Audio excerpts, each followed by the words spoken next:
In the event that you have a limited number of physical machines that need to be consumed by many users, you can use a combination of PowerShell and Windows Task Scheduler to grant access to specific groups of users at any given time. For example, grant a student group access to GPU-enabled VMs in Lab 1 from 9 a.m. to 10 a.m. Then remove that group and schedule a new group from 10 a.m. to 11 a.m.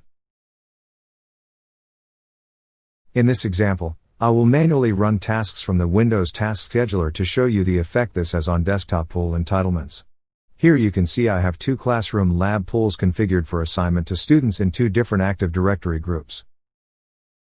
If I log into the Horizon client as a user in the Classroom 1 group, you will see I do not currently have any entitlement to use the machines in Lab 1 or Lab 2.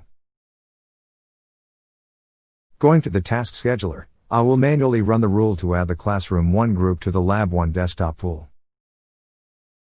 Now let's log in again to see the result. You can see that my user now has access to a desktop in Lab 1.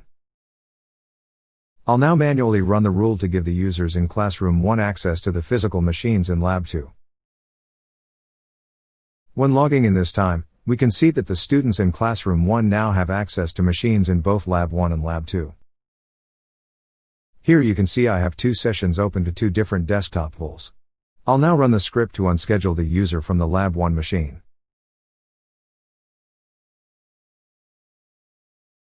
This script will notify logged-in users to this pool that their session is about to end. They are asked to save their work and log off before their time limit is reached. If they do not log off, their session will be automatically terminated at the time scheduled. I have set this user to be notified 15 minutes before session termination.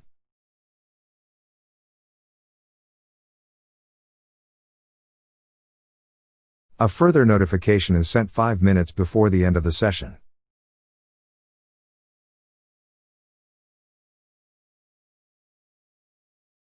Finally, at the time scheduled, the user is logged off and their entitlement is removed for this desktop pool.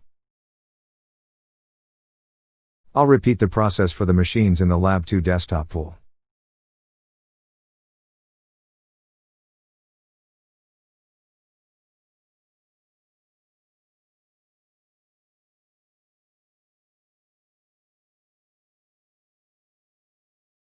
With both sessions terminated, let's try logging in as the user again to the VMware Horizon client. You can see the user is no longer entitled to use the system. This brings us to the end of this video series. If you found the content useful or have any ideas on what other topics you may find useful, please leave feedback in the comments below. If you would like access to the example PowerShell script file I used in the pool scheduling video, click subscribe below and I'll forward you a copy.